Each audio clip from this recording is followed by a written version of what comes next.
In the near future, sinkholes begin appearing all over the world, causing explosions that send society into an utter state of panic. Huge monsters known as reapers come out of these holes and chase after humans to kill them. The world causing explosions that send society into an utter state of panic. Huge monsters known as reapers come out of these holes and chase after humans to kill them. Bullets don't hurt them, so not even the military can save society.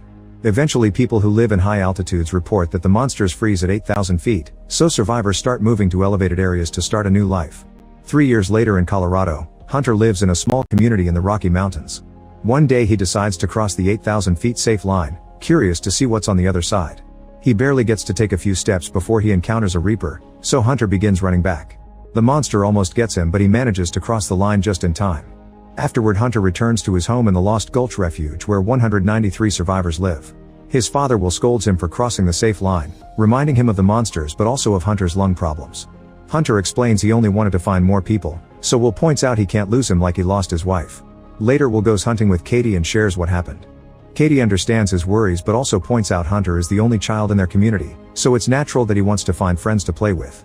However, Will explains Hunter is just trying to go to the last place he saw his mother. Meanwhile, scientist Nina is experimenting with bullets and tests them by shooting them at a piece of reaper hide, but they still don't do any damage.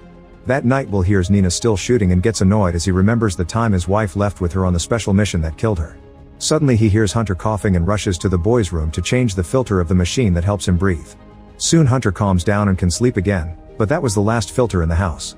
Will stares at some maps, wondering how hard it would be to cross the line to go looking for more filters.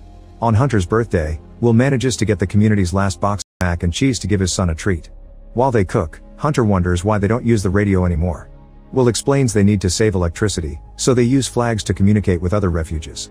Hunter thinks this is sad because talking to people is important. That night Hunter begins coughing again and Will has no choice but to give him an injection. After Hunter falls asleep again, Will goes to see Nina to tell her he will leave for Boulder in the morning to look for filters for his son. He claims he's found a safe road, but Nina doesn't believe him because she has the area memorized. It turns out her old lab is in Boulder. Will wants her to come with him because she studied the Reapers for years and survived the last trip she made. However, Nina points out she only got lucky and Will's wife did die during the trip. Refusing to give up, Will tells her about mine that goes through the mountains, yet Nina thinks that's worse because the Reapers can trap them there and still refuses to go. After Will leaves, Nina works on modifying a compass, but she can't stop thinking about the death of Will's wife, which leaves her in tears. Meanwhile, Will asks a neighbor to take care of Hunter before going to the gun store to get a bunch of weapons. Katie shows up and announces she's going with him, not caring about his protests. Nina also gives in and agrees to come while mocking Katie because she has no experience and will be a burden. Will says goodbye to Hunter and promises he'll come back, but the boy points out his mom said the same thing. The trio finally leaves and Nina continues to be rude to Katie, so Will tells her to behave. Nina then explains that Reapers emit high bioelectromagnetic pulses and her modified compass can detect them when they're within a half mile. After a long walk, they find the Elba Fire Road and the 8,000 feet line. Once the compass confirms there are no monsters nearby, the trio crosses the line and starts going down. Moments later they find some abandoned trucks, so they search them for supplies. They get some flares, ammo, and even a grenade launcher that Katie knows how to use. Nina also finds a Reaper scale and takes some time to gather a sample. When Katie tries to rush her, an argument ensues and Nina accuses her of trying to get into Will's pants. A furious Katie pushes her against a truck and reminds her that Nina killed Katie's best friend, referring to Will's wife. The women start punching each other and Will has to separate them before it gets worse. The group keeps traveling and is surprised to find a bunch of horses in the forest, which means the Reapers only attack humans for some reason.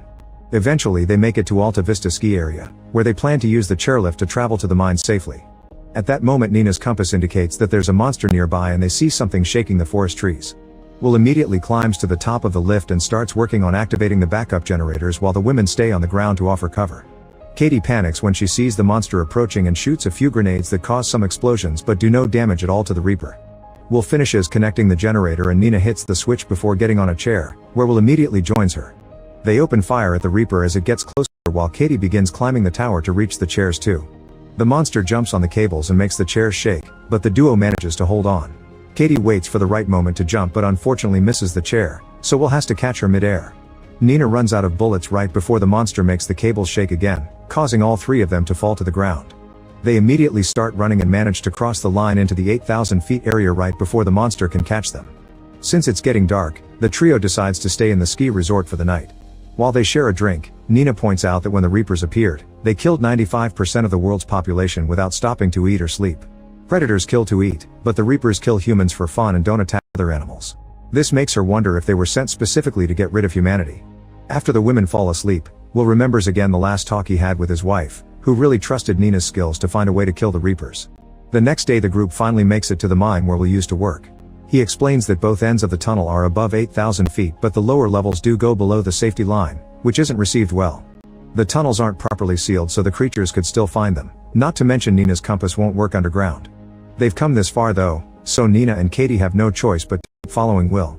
Wearing construction helmets for light, the trio enters the tunnels and spends a few hours walking in silence. Unfortunately they're forced to stop when they discover the main tunnel has been closed because of a cave-in. Will announces they'll have to go down level 7, which means they'll walk under the line for 1,000 yards. After getting startled by some bats, the trio takes the stairs and enters the new tunnel, walking as fast as possible to avoid trouble. Suddenly they hear a noise and cover the lights on their helmets, but it's too late. There's a Reaper in the tunnel and it's already seen them. The group immediately starts running while Katie shoots the occasional grenade, hoping to slow the monster down. Abandoned machinery also keeps the Reaper back and Will opens fire, but it's pointless. When they find a hole in the wall, the trio runs inside and Will shoots at the rocks to make enough room for the three of them to hide. The Reaper inserts its glowing tail inside the hole so Will throws a flare to distract it. The light reveals a way out in the opposite wall, so they push away a few rocks to crawl through it to escape. Will moves last and has to dodge the Reaper's tail before following his friends. After crawling for a few minutes Katie comes out into another tunnel, only to be found by a Reaper that immediately stabs her with its tail. Will tries reaching for her, but he isn't fast enough and has to watch how the monster takes her away. At that moment Nina finds a ladder, so she and Will immediately climb up while hearing a Reaper behind them. Thankfully they find the door and run out of the mine, reaching a safe altitude just in time. Nina and Will continue their journey, not stopping for anything except petting a goat. When it gets dark, they find an abandoned house and break in to spend the night. There are some mac and cheese boxes and they have them for dinner while Will shares that it's Hunter's favorite food. He asks Nina what's in the old lab, so she explains she may find a chemical that may finally help the bullets damage the monsters. She theorizes that the Reaper's scales are electrically charged, so the right bullet could cause internal combustion. Will thinks it sounds like an unbelievable magic bullet and can't believe his wife died over a weak theory. The next day they take the truck from the house and use it to cross the line as fast as possible, going through a town that has been taken over by animals. Eventually they make it to the hospital and search for the filters while hearing some weird noises, but the compass doesn't alert them of anything. They have to go to the last floor to finally find the filters, then they start running to escape. Suddenly a Reaper pierces a wall and the duo has to move quickly to dodge those huge claws. They still bump against a bunch of furniture on their way out and get hit by falling debris every time the Reaper destroys a wall or window. Suddenly the monster's tail reaches through a wall and captures Will, so Nina grabs the fire axe and hits the tail with it until the monster lets go of her friend. Then Nina opens a gas canister to fill the corridors with fog, hoping it'll provide some cover. This gives Will an idea so he waits for the Reaper to come close enough and shoots a bunch of oxygen tanks. It causes an explosion that sends the monster flying through the window. The creature isn't moving anymore but they can't be sure if it's dead or unconscious, so they need to hurry. Will wants to go back, however Nina convinces him to help her get to the lab so she can finish her bullets. After the duo leaves on the truck, the Reaper wakes up. Moments later they make it to the lab and Nina starts mixing chemicals while Will keeps watch. On one of the desks he's shocked to see a picture that reveals Nina used to have a family she never talks about.